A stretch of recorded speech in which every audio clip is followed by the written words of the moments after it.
How to share your profile on eBay to WhatsApp directly. Hello guys, in today's video I'm going to show you how to share your profile on eBay to WhatsApp directly, easy and fast. So first thing, go to eBay app. Now this is the home page, as you can see right here. Go to the top corner and click on those three lines. Now after you get this page, just click on your profile picture, and now this is my profile. Now all what you have to do to share your profile to WhatsApp is click on those three dots right here in the top corner.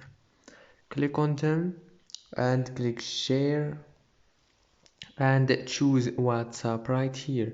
If you didn't find WhatsApp here, just swipe right and search for it and you will find it. Don't forget to like and subscribe.